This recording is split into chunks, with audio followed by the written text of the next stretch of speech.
O Relógio de Ouro, de Machado de Assis, voz Iba Mendes. Agora contarei a história do relógio de ouro.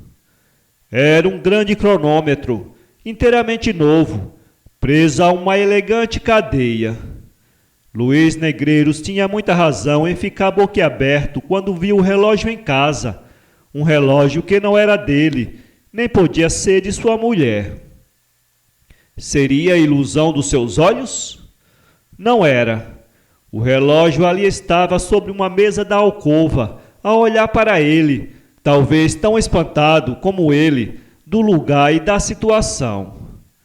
Clarinha não estava na alcova quando Luís Negreiros ali entrou. Deixou-se ficar na sala, a folhear um romance, sem corresponder muito nem pouco ao ósculo com que o marido a cumprimentou logo à entrada. Era uma bonita moça esta Clarinha, ainda que um tanto pálida, ou por isso mesmo. Era pequena e delgada. De longe parecia uma criança. De perto, quem lhe examinasse os olhos, veria bem que era mulher como poucas. Estava molemente reclinada no sofá, com o livro aberto e os olhos no livro, os olhos apenas, porque o pensamento, não tenho certeza se estava no livro, se em outra parte. Em todo o caso, parecia alheia ao marido e ao relógio. Luís Negreiros lançou mão do relógio com uma expressão que eu não me atrevo a descrever. Nem o relógio, nem a corrente eram dele. Também não eram de pessoas suas conhecidas. Tratava-se de uma charada. Luís Negreiros gostava de charadas e passava por ser decifrador intrépido, mas gostava de charadas nas folhinhas ou nos jornais. Charadas palpáveis ou cronométricas e, sobretudo, sem conceito, não as apreciava Luís Negreiros. Por esse motivo e outros que são óbvios, compreenderá o leitor que o esposo de Clarinha se atirasse sobre uma cadeira, puxasse raivosamente os cabelos, batesse com o pé no chão e lançasse o relógio e a corrente para cima da mesa. Terminada esta primeira manifestação de furor, Luís Negreiros pegou de novo nos fatais objetos e de novo os examinou. Ficou na mesma. Cruzou os braços durante algum tempo e refletiu sobre o caso, interrogou todas as suas recordações e concluiu no fim de tudo que, sem uma explicação de Clarinha, qualquer procedimento fora baldado ou precipitado. Foi ter com ela. Clarinha acabava justamente de ler uma página e voltava à folha com o ar indiferente e tranquilo de quem não pensa em decifrar charadas de cronômetro. Luís Negreiros encarou-a. Seus olhos pareciam dois reluzentes punhais. Que tens?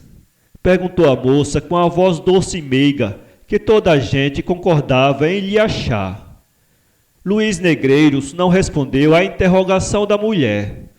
Olhou algum tempo para ela. Depois deu 2 voltas na sala, passando a mão pelos cabelos, por modo que a moça de novo lhe perguntou: Que tens? Luís Negreiros parou defronte dela. Que é isto? Disse ele, tirando do bolso o fatal relógio e apresentando-lhe diante dos olhos. Que é isto? Repetiu ele com voz de trovão. Clarinha mordeu os beiços e não respondeu. Luís Negreiros esteve algum tempo com o relógio na mão e os olhos na mulher, a qual tinha os seus olhos no livro. O silêncio era profundo. Luís Negreiros foi o primeiro que o rompeu, atirando estrepitosamente o relógio ao chão e dizendo em seguida à esposa: Vamos, de quem é aquele relógio? Clarinha ergueu lentamente os olhos para ele, abaixou-os depois e murmurou: Não sei. Luís Negreiros fez um gesto como de quem queria esganá-la. Conteve-se. A mulher levantou-se, apanhou o relógio e pô-lo sobre uma mesa pequena. Não se pôde conter Luís Negreiros. Caminhou para ela e, segurando-lhe nos pulsos com força, lhe disse: Não me responderás, demônio? Não me explicarás esse enigma? Clarinha fez um gesto de dor e Luiz Negreiros imediatamente lhe soltou os pulsos que estavam arroxados. Noutras circunstâncias, é provável que Luiz Negreiros lhe caísse aos pés e pedisse perdão de a haver machucado. Naquela, nem se lembrou disso. Deixou-a no meio da sala e entrou a passear de novo, sempre agitado, parando de quando em quando, como se meditasse algum desfecho trágico. Clarinha saiu da sala. Pouco depois veio um escravo dizer que o jantar estava na mesa. Onde está a senhora? Não sei, não, senhor. Luiz Negreiros foi procurar a mulher. Achou-a numa saleta de costura, sentada numa cadeira baixa, com a cabeça nas mãos a soluçar. Ao ruído que ele fez na ocasião de fechar a porta atrás de si, Clarinha levantou a cabeça e Luiz Negreiros pôde ver-lhe as faces úmidas de lágrimas. Esta situação foi ainda pior para ele que a da sala. Luiz Negreiros não podia ver chorar uma mulher, sobretudo a dele. Ia enxugar-lhe as lágrimas com um beijo, mas reprimiu o gesto e caminhou frio para ela. Puxou uma cadeira e sentou-se em frente de Clarinha. Estou tranquilo como vês, disse ele. Responde-me ao que te perguntei com a franqueza que sempre usaste comigo. Eu não te acuso nem suspeito nada de ti. Quisera simplesmente saber como foi parar ali aquele relógio. Foi teu pai que o esqueceu cá? Não. Mas então? Oh, não me perguntes nada, exclamou Clarinha. Ignoro como esse relógio se acha ali. Não sei de quem é. Deixa-me. É demais, urrou Luiz Negreiros, levantando-se e atirando a cadeira ao chão. Clarinha estremeceu e deixou-se ficar onde estava. A situação tornava-se cada vez mais grave. Luiz Negreiros passeava cada vez mais agitado, revolvendo os olhos nas órbitas e parecendo prestes a atirar-se sobre a infeliz esposa. Esta, com os cotovelos no regaço e a cabeça nas mãos, tinha os olhos encravados na parede. Correu assim cerca de um quarto de hora. Luiz Negreiros ia de novo interrogar a esposa, quando ouviu a voz do sogro, que subia as escadas gritando. Ó, seu Luiz! Ó, seu malandrim! Aí vem teu pai, disse Luiz Negreiros.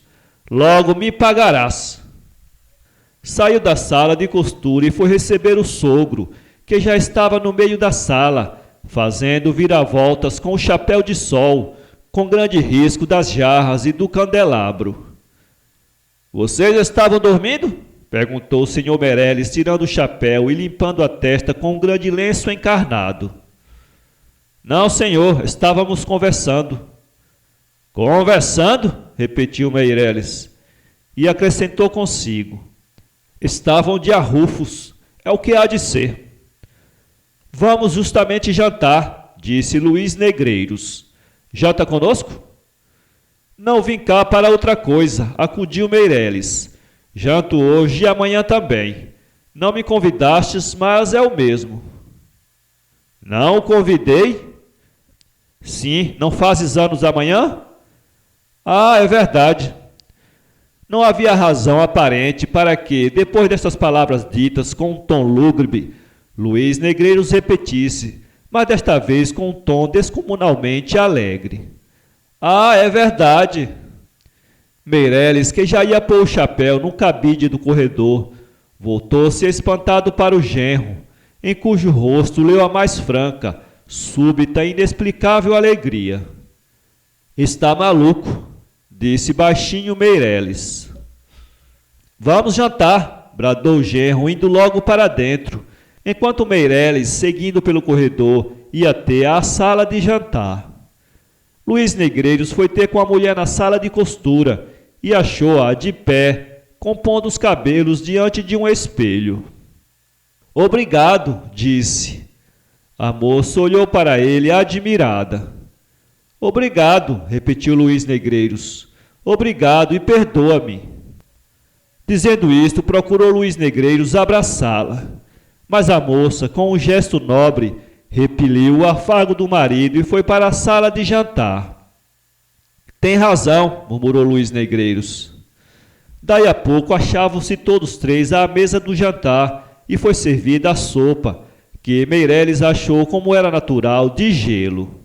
Ia já fazer um discurso a respeito da incúria dos criados, quando Luís Negreiros confessou que toda a culpa era dele, porque o jantar estava há muito na mesa. A declaração apenas mudou o assunto do discurso, que versou então sobre a terrível coisa que era um jantar requentado.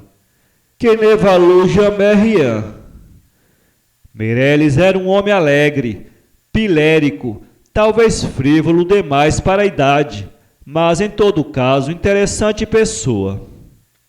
Luís Negreiros gostava muito dele e via correspondida essa afeição de parente e de amigo, tanto mais sincera quanto que Meireles só mais tarde de má vontade lhe dera a filha. Durou o namoro cerca de 4 anos, gastando o pai de Clarinha mais de 2 em meditar e resolver o assunto do casamento. Afinal, deu a sua decisão, levado antes das lágrimas das filhas que dos predicados do genro, dizia ele. A causa da longa hesitação eram os costumes poucos austeros de Luís Negreiros, não os que ele tinha durante o namoro, mas os que tivera antes e os que poderia vir a ter depois. Meireles confessava ingenuamente que fora marido pouco exemplar e achava que por isso mesmo devia dar à filha melhor esposo do que ele. Luís Negreiros desmentiu as apreensões do sogro. O leão impetuoso dos outros dias tornou-se um pacato cordeiro. A amizade nasceu franca entre o sogro e o genro, e Clarinha passou a ser uma das mais invejadas moças da cidade.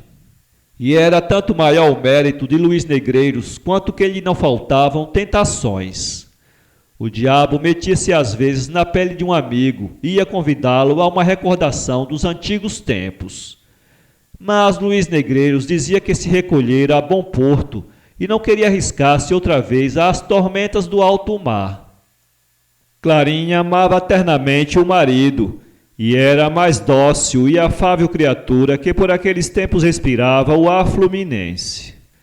Nunca entre ambos se dera o menor arrufo. A limpidez do céu conjugal era sempre a mesma e parecia vir a ser duradoura. Que mau destino lhe soprou ali a primeira nuvem? Durante o jantar, Clarinha não disse palavra, ou poucas dissera, ainda assim as mais breves e em tom seco. Estão de arrufo, não há dúvida, pensou Meireles ao ver a pertinaz mudez da filha. Ou a arrufada é só ela, porque ele parece-me lépido. Luís Negreiros efetivamente desfazia-se todo em agrados, mimos e cortesias com a mulher, que nem sequer olhava em cheio para ele. O marido já dava o sogro a todos os diabos, desejoso de ficar sós com a esposa, para a explicação última, que reconciliaria os ânimos. Clarinha não parecia desejá-lo.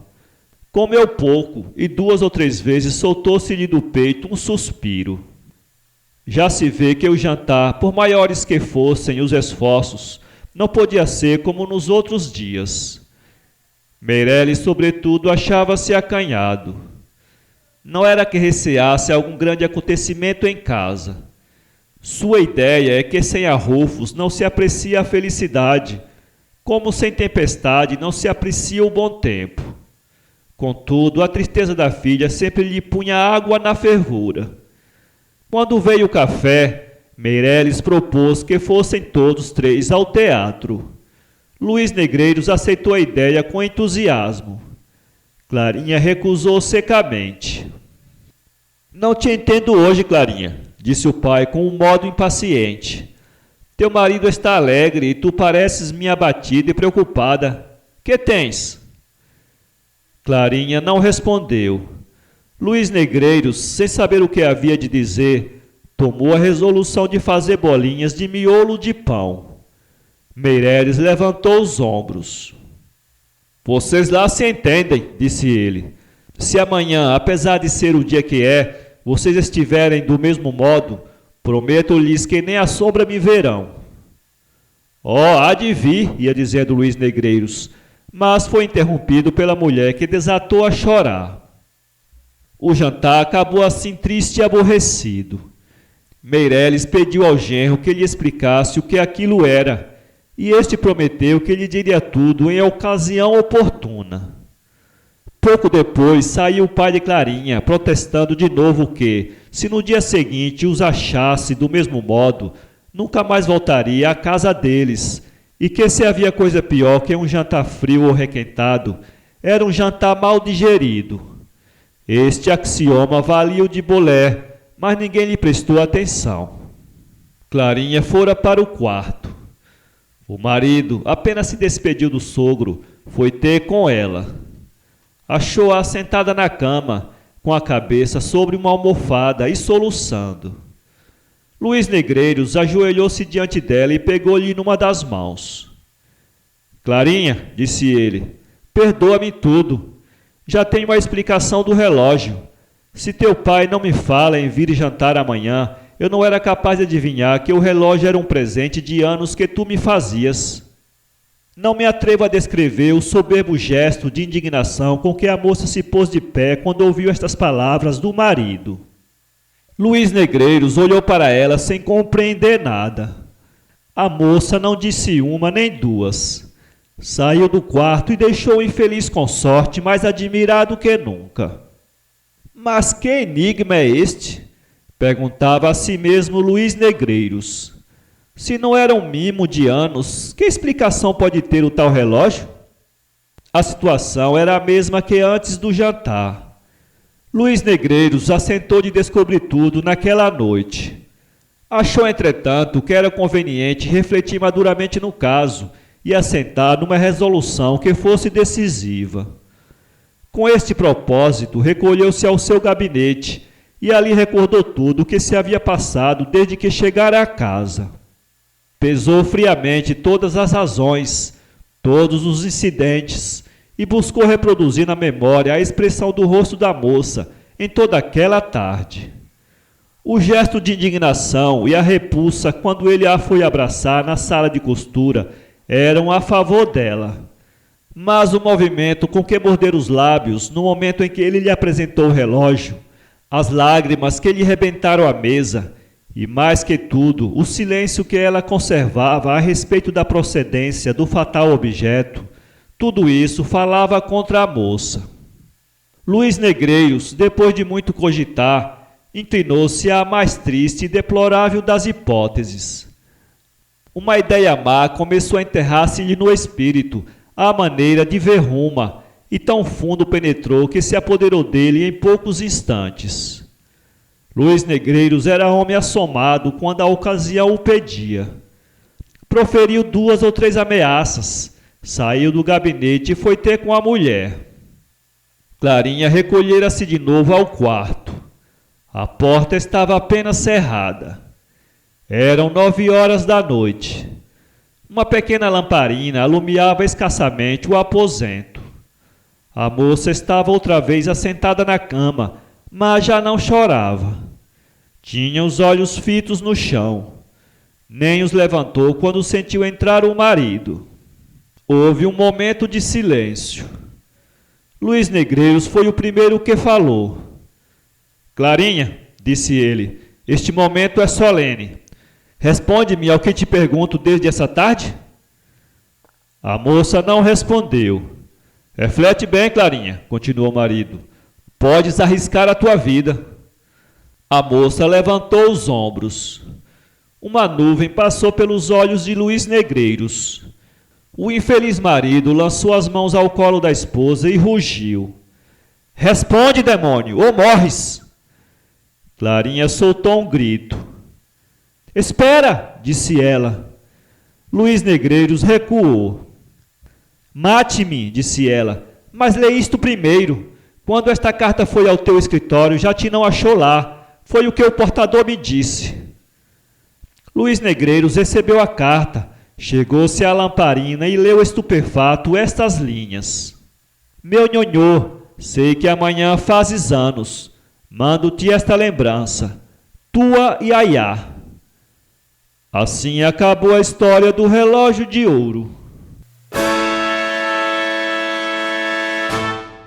Para ler esse conto, acesse www.poeteiro.com.